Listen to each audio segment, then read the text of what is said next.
আল্লাহর নবী হাসানকে বড় ভালোবাসতেন, এজন্য নাম রাখছি হাসান। চেহারাও সুন্দর, নামের অর্থ সুন্দর। মারহাবা বলে, যাও নিয়ে যাও। হাসানের মা তো যেন তেন মা না, নবীর ঘরে কাজ করছে, জ্ঞান বুদ্ধি সবার চেয়ে বেশি না কম?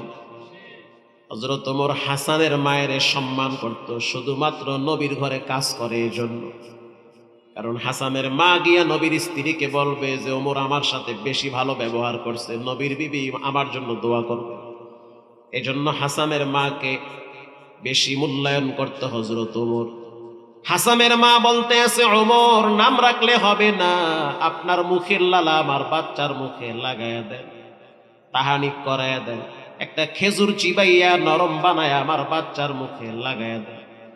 কেন লাগায়া দিব? বলে তাহানিক করান, নবী না বলছে সুন্নাত। আপনি আপনার মুখ দিয়া জিকির করেন, কোরআন তেলাওয়াত করেন, আপনার তেলাওয়াতের আওয়াজ শুই না শয়তান মদিনার থেকে পালায়া যায়। আপনার মুখের লালা আবার বাচ্চার মুখে লাগায়া দেন। হযরত ওমর সুন্দর করে খেজুর চিবায়া লালা সহকারে খেজুরের একটা অংশ বাচ্চার মুখে লাগায়া দিছে, যাও লয়া যাও।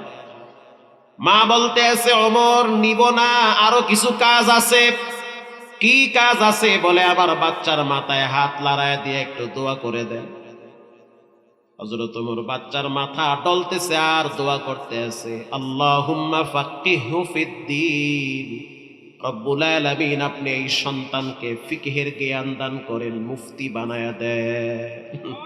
আইরে সুবহানাল্লাহ, ওমর কইছে মুফতি বানান, এ তো যুগশ্রেষ্ঠ মুফতি। রব্বুল আলামিন এই সন্তানটাকে মুফতি বানায়া দেন। আপনার সন্তান ডাক্তার হোক, ডক্টর হোক, প্রফেসর হোক, জন্মগ্রহণ করার পরে ভালো একজন আলেমের কাছে নিয়ে দোয়া করানো সুন্নত, ঠিক না বেঠিক? যত ভালো আলেম পাবেন নিয়ে যাবেন, আমার বাচ্চার জন্য একটু দোয়া করেন। কার দোয়া কখন লেগে যায় কেউ জানে? লাগে যাইতে পারে, গেছে লাগে হযরত ওমরের দোয়া, হাসান বসরির জীবন। আল্লাহুম্মা ফাক্কিহু ফিদ্দীন, রব্বুল আলামিন ফিকহের জ্ঞান দান করেন, মুফতি বানায়া দেন। হাসানের মা বলতে আছে, হবে না, দোয়াটা একটু লম্বা করেন। এতটুকুন দোয়া হবে না, দোয়া আর একটু বাড়ায় করেন। মারহাবা বলেন, আর একটু বাড়ায় করেন। এত ভালো লাগছে, আমার ছেলের জন্য এত সুন্দর দোয়া করছেন, আমার তো কলিজা বইরা গেছে গা, আর একটু দোয়া করেন। হযরত ওমর বলতে আছে, ওয়া ফাক্কিহু ফিদ্দীন ওয়া আল্লিমুহুল কিতাবা ওয়াল হিকমা। রব্বুল আলামিন আপনি হাসানকে কোরআনের নূর দান করে, রঙ্গে তাকওয়া, রঙ্গে সিদ্দিকু, রঙ্গে দিন, তা'আবদু বাকিবু ওয়াদবর আবিদি।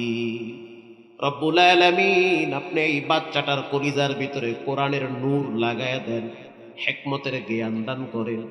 যেই সন্তান কোরআন চিনে সে তার বাবারেও চিনবে, মাকেও চিনবে। আল্লাহ বলেন, ওয়ালা তানহারুহুমা, ও সন্তান মায়ের সামনে দাঁড়ায় কখনোই মাথায় ঝাঁকি দিয়া কথা বলবা না। আব্বার সামনে ওয়াকুলনা কাওলান কারীমা, কাওলান লতীফা, কোরআন পড়ো আর জানতে থাকো যে বাবার সামনে দাঁড়ায়া বড় আওয়াজে কথা বলা যাবে না।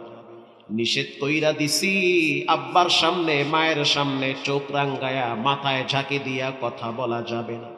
আওয়াজ দিয়া বলেন, এটা কি মোল্লার কথা না আল্লাহর কথা? এটা আল্লাহর কথা। হযরত ওমর রাদিয়াল্লাহু তাআলা আনহু দোয়া করলো, ফাক্কিহু ফিদ্দীন ওয়া আল্লিমুহুল কিতাবা ওয়াল হিকমা। রব্বুল আলামিন আপনি তাকে কোরআনের জ্ঞান দান করেন। হাসানের মা বলতে আছে, দোয়াটা লম্বা করেন, শুনতে তো বড় মজাই লাগে। হযরত ওমর বলতে আছে, ওয়া হুব্বিবা ইলাইহিন নাস, রব্বুল আলামিন সারা পৃথিবীর মানুষের কলিজার ভিতরে হাসানের ভালোবাসা বাড়ায়া দেন। মানুষ আফ্রিকার জঙ্গলে থাকলেও যেন হাসানকে চিনে, সমুদ্রের মাঝখানে থাকলেও যেন হাসানকে চিনে, মানুষ মসজিদে গেলেও যেন হাসানকে চিনে, মাদ্রাসায় গেলেও যেন হাসানকে চিনে। এজন্য আপনি যত কিতাব আছে, যেই কিতাবটা খুলবেন দেখবেন হাসান বসরির নাম লেখা আছে। যত হাদিসের কিতাব আছে তাকাবেন দেখবেন হাসান বসরির নাম আছে। মক্কা মদিনায় যান, যত লাইব্রেরি আছে আরবি কিতাব বের করবেন দেখবেন হাসান বসরির নাম আছে। হযরত ওমর দোয়া করল, রব্বুল আলামিন আপনি হাসানের ভালোবাসা মানুষের কলিজায় লাগায় দেন। হাসান বসরির মা বলল, ওমর দোয়াটা আর একটু লম্বা করে মারহাবা বলেন। হযরত ওমর বলতে আছে, রব্বুল আলামিন এই ছোট্ট বাচ্চা নাম রাখছি হাসান, রব্বুল আলামিন নবীর নাতির নামের সাথে মিলাইয়া রাখছি হাসান। এই নামের বরকতে রব্বুল আলামিন এই বাচ্চার ভালোবাসা পশু পাখির কলিজার ভিতরে লাগায় দেন। হায়াতুল হায়ওয়ান কিতাবে আসছে, তাফসীরে ইবনে কাসিরও আসছে, হাসান বসরি যখন জংলার মাঝখান দিয়া চলতো, বাঘ ভাল্লুকগুলা সম্মানার্থে রাস্তা ছেড়ে দিত। হাসান বসরি এমন একজন ব্যক্তি ছিল যার মা তাকে সর্বোচ্চ দামি মানুষ বানায় দিছে দোয়ার বরকতে। হাসান বসরি যখন ছোট মানুষ, বয়স যখন 6 বছর, জুমার দিন সে ফজরের পরে সূরা ইয়াসিন তেলাওয়াত করত মায়ের সাথে। তেলাওয়াত কইরা 8টা-9টার দিকে ঘুমায় যাইত। মা ঘুমাইতো না, জানলার ফাঁক দিয়া তাকায়া দেখতো যে হযরত ওসমান রাদিয়াল্লাহু তাআলা আনহু কখন মসজিদে নববীতে যায়, আমার ছেলেটারে তার পিছনে পিছনে দোয়া নেওয়ার জন্য পাঠায়া দিব। হযরত ওসমান রাদিয়াল্লাহু তাআলা আনহু জুমার টাইমে যখন মসজিদে যাইতো, হাসান বসরির মা হাসান রে বলতো, যাও ওই যে নবীর কলিজার টুকরা জামাত হযরত ওসমান মসজিদে যাইতেছে, তুমি তারে গিয়া সালাম দাও। হযরত হাসান বসরি হাইটা হাইটা ওসমানের কাছে গিয়া সালাম দিত। হযরত ওসমান তাকে বুকের সাথে জড়ায়া কপালে চুমা দিয়া বলতো, রব্বুল আলামিন আপনি এই বাচ্চার সম্মান মর্যাদা বাড়ায়া দেন। হযরত ওসমান এমন একজন ব্যক্তি যার মর্যাদা রবের কাছে অনেক বেশি। রাসূল বলেছেন, লিকুল্লি নাবিয়্যিন রাফীকু ওয়া রাফীকি ইয়ানি ফিল জান্নাতি ওসমান। প্রত্যেক নবীর সাথে জান্নাতে এক একজন বন্ধু হবে, আর আমি মুহাম্মাদুর রাসূলুল্লাহ সাল্লাল্লাহু আলাইহি ওয়াসাল্লাম আমার সাথে আমার জান্নাতে আমার বন্ধু হবে, আমার জামাতা হযরত ওসমান। আল্লাহু আকবার বলেন। এই সেই ওসমান। ওসমান রাদিয়াল্লাহু তাআলা আনহুর কাছ থেকে হাসান দোয়া নেয়। এই হাসান বসরি বলেন, মানুষের অন্তর শক্ত হয়ে যায় 6টা কারণে। 1 নম্বরে মানুষ গুনাহ করে তওবার আশায়। এজন্য যুবকদেরকে বলবো, বাবারা পায়ে হাত দিয়া বলি, গোপন পাপ তোমরা ছেড়ে দাও। গোপন পাপের কারণে চেহারার সৌন্দর্য নষ্ট হয়ে যায়। গোপন অপরাধের কারণে পারিবারিক সম্পর্কগুলো দুর্বল হয়ে যায়। গোপন পাপ, গোপন রবের ধরা, গোপন পাপের কারণে মানুষের মর্যাদা ক্ষুণ্ণ হয়ে যায়। গোপন আমলের যেমন মর্যাদা বেশি, গোপন পাপেরও শাস্তি কম না বেশি? গোপন পাপ থেকে রবের কাছে পানাহ চান। অন্ধকার রাত দরজা জানলা লাগায়া ঘুমাবার আগে আগে আপনি মোবাইল টিপতেছেন, তাকায়া দেখতেছেন কি আছে না আছে। মোবাইলে নর্তকীদের নাচ গান দেখেন, আর আপনার রব 7 আসমানের উপর থেকে আপনার দিকে তাকায়া আছে। আল্লাহ বলেন, আলাম ইয়ালাম বিআন্নাল্লাহা ইয়ারা। বান্দারে আমি তোমার দিকে তাকায়া আছি, তুমি করো কি সেগুলো আমি দেখি। অফি আনফুসিকুম, আমি তোমার নিকটে আছি। কত নিকটে? বলে শাহরগের চেয়েও নিকটে আছি। তুমি দরজা জানলা লাগাইয়া মোবাইলের দিকে তাকাইয়া কি দেখতেছো? পৃথিবীর কেউ দেখে না, দেখেন একজন, তিনি হলেন কে? আল্লাহর ডরান, গোপন পাপ থেকে নিজেকে বাঁচান। হাসান বসরি বলে, মানুষ পাপ করতে করতে ঘুমায়, অথচ সে তো জানে না তার জন্য দোকানে কাপনের কাপন চলে আসছে। এই যে ইলেটগঞ্জে কয়েকদিন আগে গাড়ি অ্যাক্সিডেন্ট করলো, পুলিশ আমারে বলতেছে, হুজুর আমরা তো লাশ পাহারা দিছি, দেখছি। এমনও যুবক ছিল যার কানে হেডফোন ঝুলানো ছিল, অথচ ময়রা রাস্তার পাশে পইরা আছে। একদিকে মোবাইলে গান চলতেছে, মোবাইল ছিটকে দূরে চলে গেছে। একদিকে গান চলতেছে, আর একদিকে কানে হেডফোন, অথচ মোবাইলওয়ালা পৃথিবীর থেকে বিদায় হয়ে গেল। এখন সে আফসোস করে বলল যে যুবক তো জানতো না যে আজকের রাত্রে আমার জীবনটা শেষ রাত্র হবে। সে তো বুঝে নাই এই কুমিল্লার পরই আমার জীবনে খানি ধ্বংস হয়ে যাবে, পুরা জিন্দিগি আমার জন্য অন্ধকার হয়ে যাবে। মানুষের জীবন হলো ওয়ান টাইম।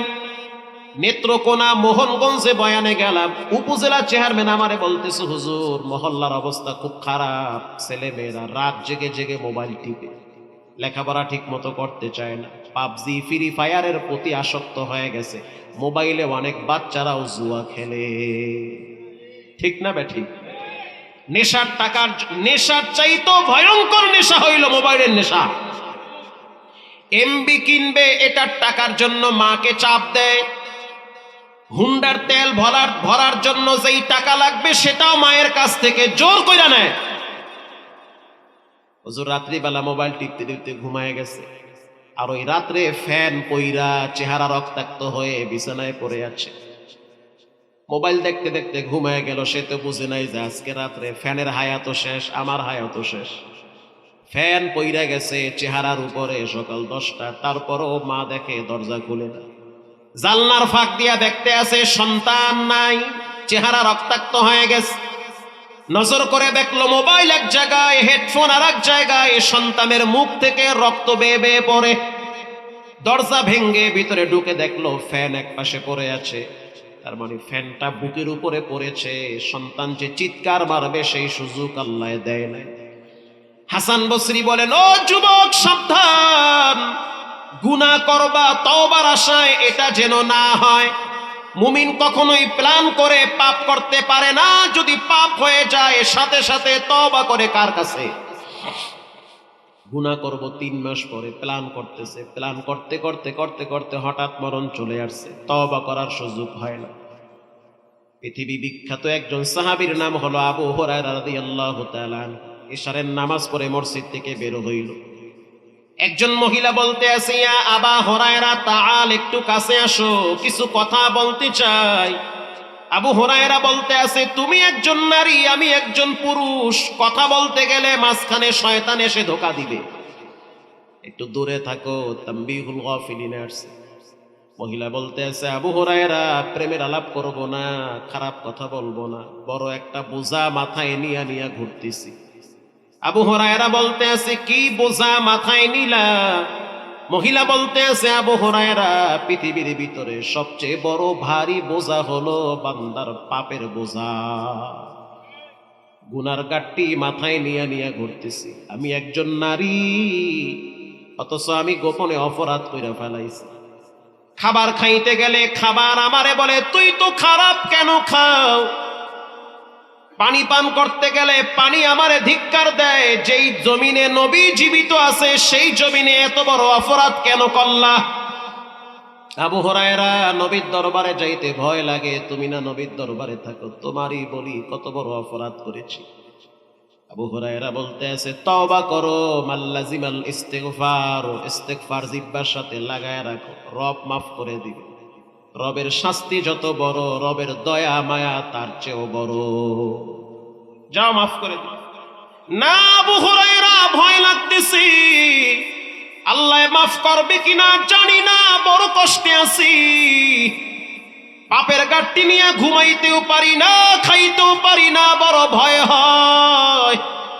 এলাকার মা বোনেরা শুনে নেন, কোন পাপ মানুষকে শান্তিতে থাকতে দেয় না। পাপ বাপেরও কাঁদায়, পাপ মায়েরও কাঁদায়। পাপ এমন একটা জিনিস মানসিক যন্ত্রণায় ভুগাইতে থাকে।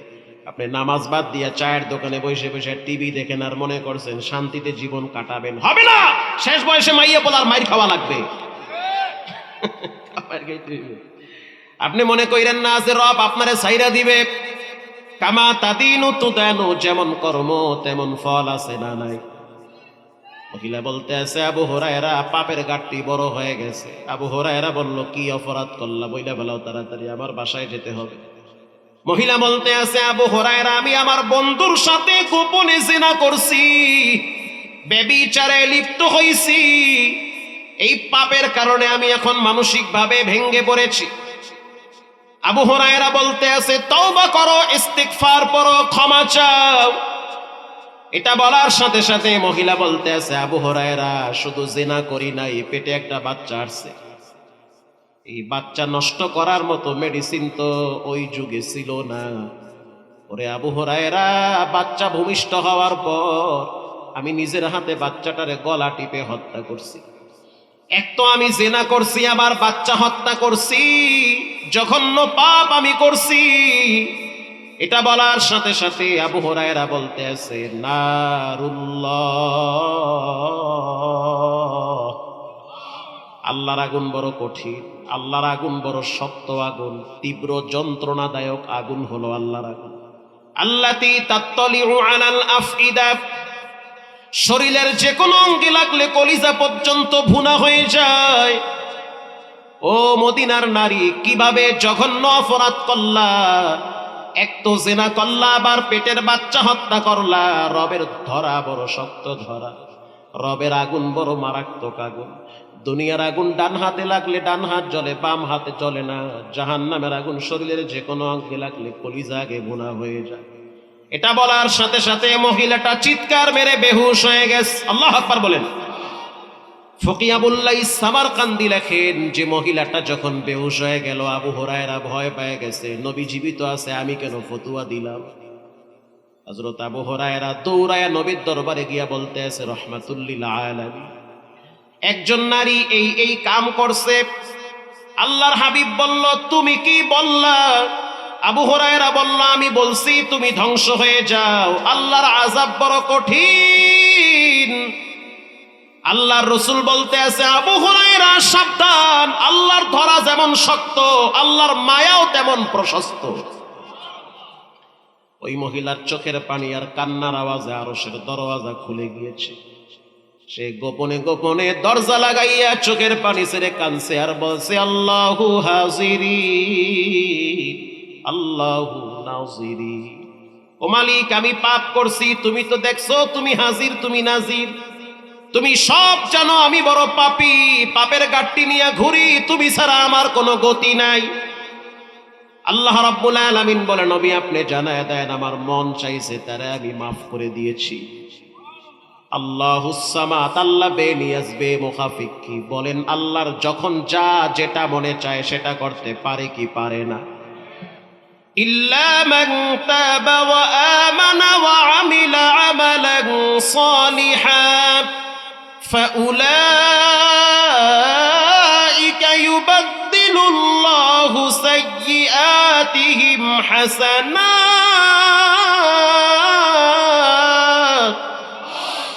নবী আপনি জানায় দেন, যারা ঈমান আনার পরে গুনাহ করে, আমি আপনি ঈমানদার, কিন্তু আবার গোপনে গুনাহ আছে না নাই? ঈমান আনার পরে যারা গোপনে গুনাহ করে আবার তওবা করে, জানায় দেন আমি তাদের গুনাহটা ডিলিট করে গুনার জায়গায় নেকি পূরণ করে দেই। মহিলার প্রতি সুসংবাদ দিয়ে দেন, বাচ্চা হত্যার গুনাহ, জিনার গুনাহ দুইটাই মাফ করে দিয়েছি তার চোখের পানি আর তওবার কারণে। প্রিয় ভাইরা আমার, একজন বেশ্যা মহিলাকে যদি আল্লাহ মাফ করতে পারে, মহিলা মানুষ যারা, তাদেরকে আল্লাহ কেন মাফ করতে পারবে না? বেশ্যা নারী সারা রাত জেগে জেগে গতর বিক্রি করেছে, দেহ বিক্রি করে উপার্জন করত, সকালবেলা বাড়িতে যাইতেছে। হাদিস আসছে, নবীজি নিজে বর্ণনা করেছে, সকালবেলা বাড়ি যাইতেছে, তাকায় দেখলো একটা কুত্তা পানির পিপাসায় জিহ্বা বের করে আছে।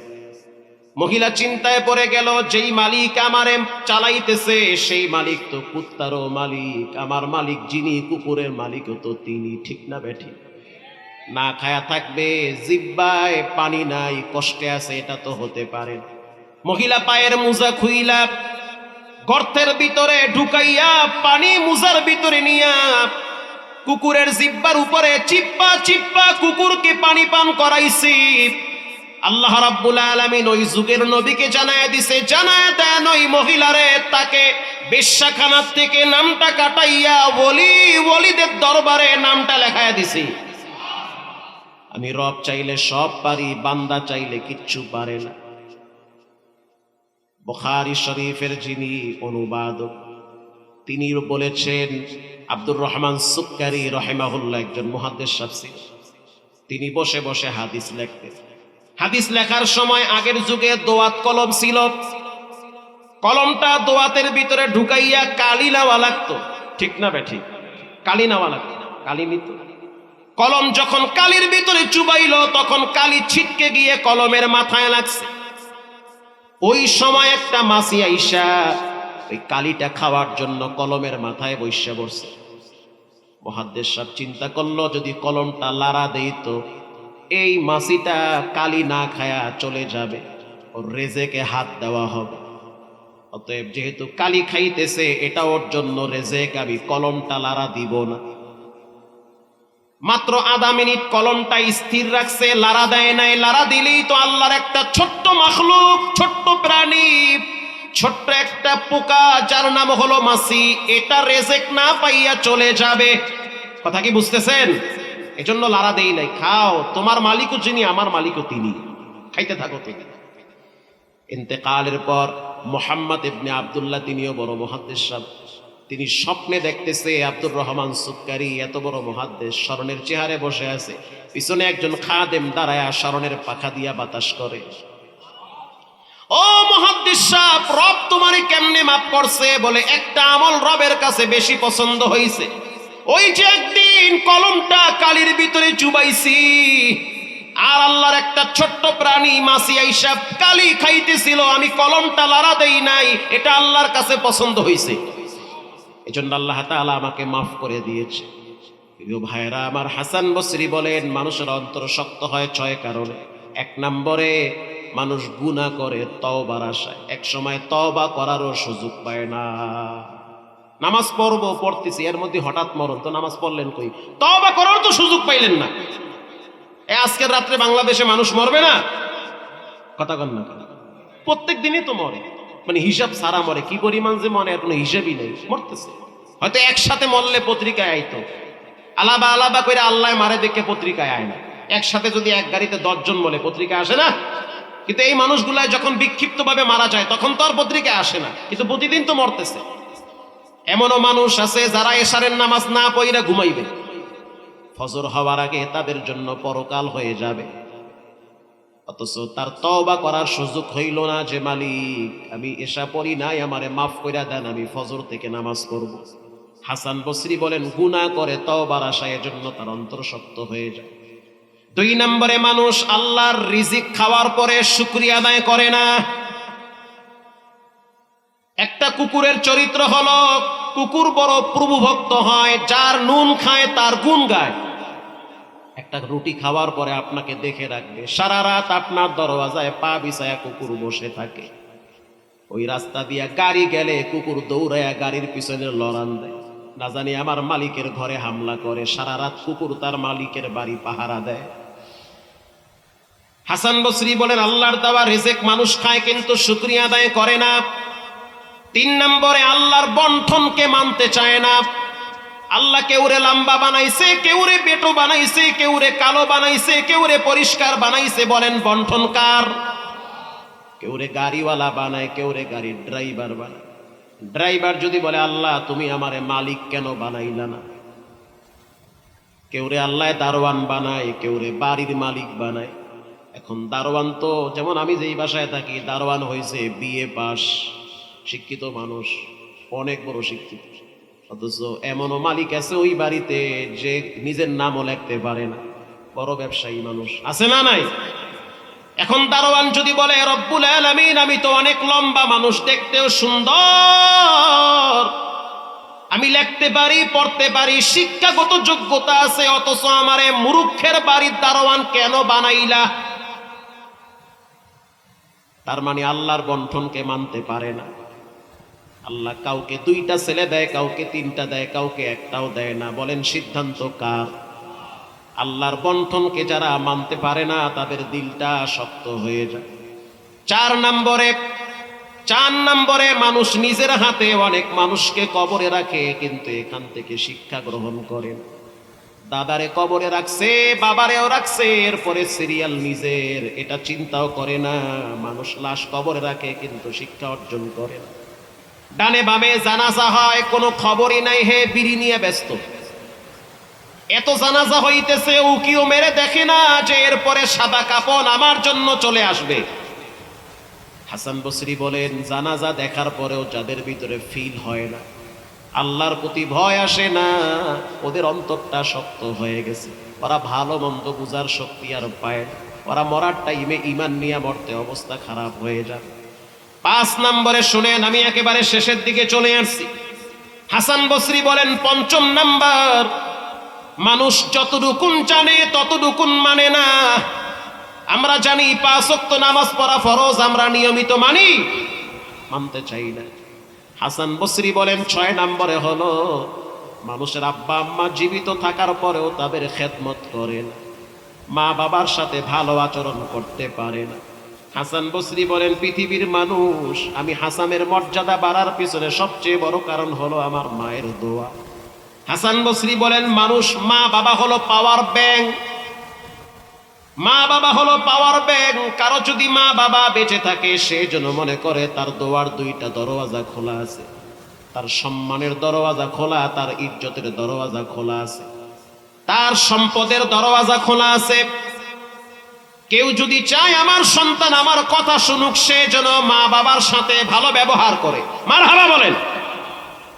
কেউ যদি চায় আমার সন্তান আমার সাথে ভালো আচরণ করুক, সে যেন আব্বা আম্মার সাথে সুসম্পর্ক রাখে। কেউ যদি চায় আবার হায়াতে বরকত হোক, সে যেন মা বাবার সাথে ভালো আচরণ করে।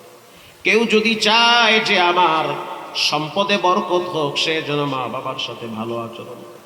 কেউ যদি চায় আমি সম্মান চাই, ইজ্জতের সহিত বাঁচতে চাই, সে যেন মা বাবার সাথে ভালো আচরণ করে।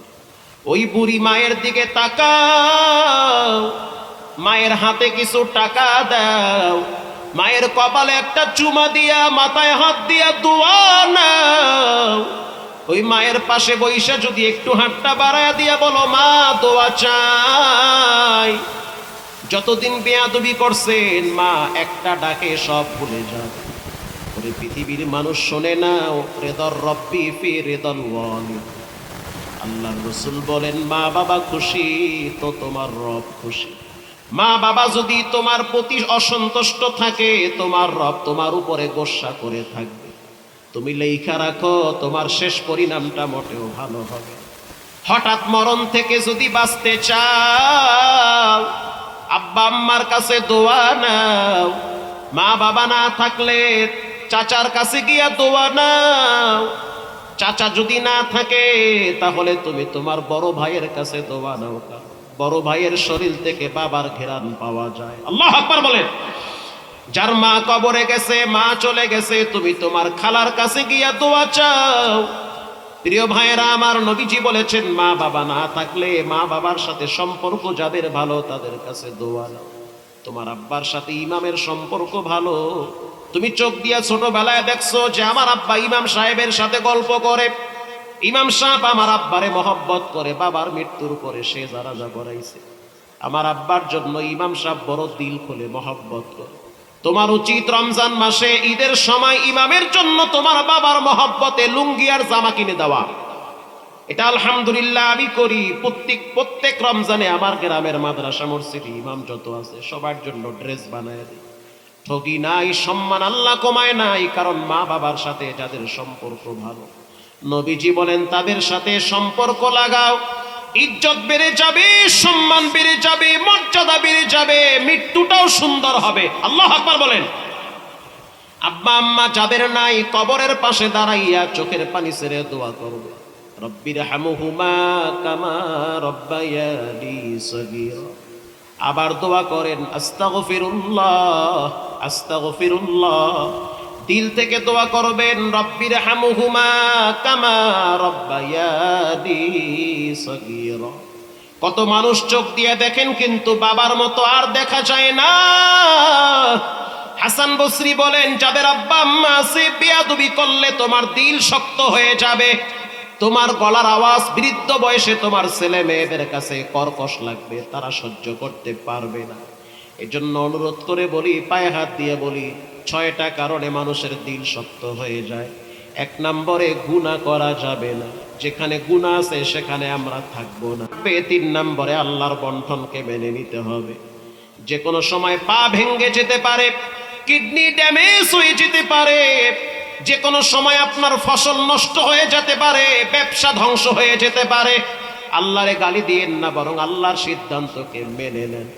এই 2 মাস আগে আপনারা দেখছেন হাজারীবাগে কয়েক কোটি টাকার মালিক চোখের সামনে তার বিশাল বড় চামড়ার ফ্যাক্টরিতে আগুন লাগিয়া পুড়ে গেছে গা। হাজী সাহেব দাঁড়ায় দাঁড়ায় অজর দাঁড়ায় বাচ্চাদের মতো কাঁদতেছে।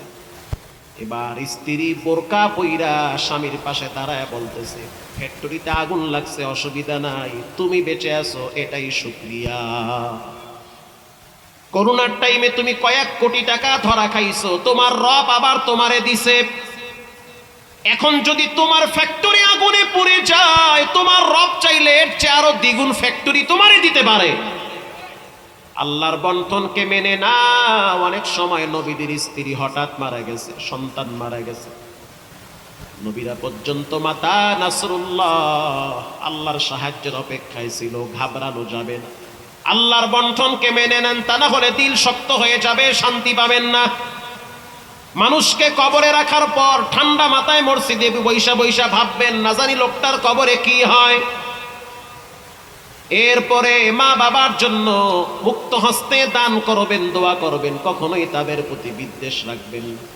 আজ থেকে তওবা করে নেন, জীবনে নামাজ ছাড়বো না, হারাম খাবো না, আব্বা আম্মার সাথে বেয়াদবি করবো না, মুরব্বীদের সাথে বেয়াদবি করবো না, ওস্তাদের সাথে বেয়াদবি করবো না। জুমার রাত, তওবার রাত, দোয়া কবুলের রাত, জানি না কার কখন মৃত্যুর ডাক চলে আসে। আমি একজন মুসাফির মানুষ, অনেক দূর থেকে এসেছি। পাক্কা নিয়ত করে নেন, তওবার উপরে থাকার মতো, তৌফিক হওয়ার মতো একটা পাক্কা নিয়ত করেন, যতদিন এই দেহের ভিতরে প্রাণ আছে কোনোদিন নামাজ ছাড়বো না, ভালো কাজের প্রতি বিদ্বেষ পোষণ করব না, আব্বা আম্মার সাথে নাফরমানি করা যাবে না, মুরব্বীদের সাথে দুর্ব্যবহার করা যাবে না। দিলটা যদি ভালো থাকে, তওবার নিয়তে দুইটা হাত আল্লাহকে দেখায়া দাও, নারায়ে তাকবীর। আয় আল্লাহ হাতগুলা কবুল করেন, জোরে বলেন আমিন। इखलास की अमाली ये जन्नत की हमरा, परहेज की मकासद है जो तक़वा से हासिल माद, परहेज की मकासद है जो तक़वा से हासिल माद।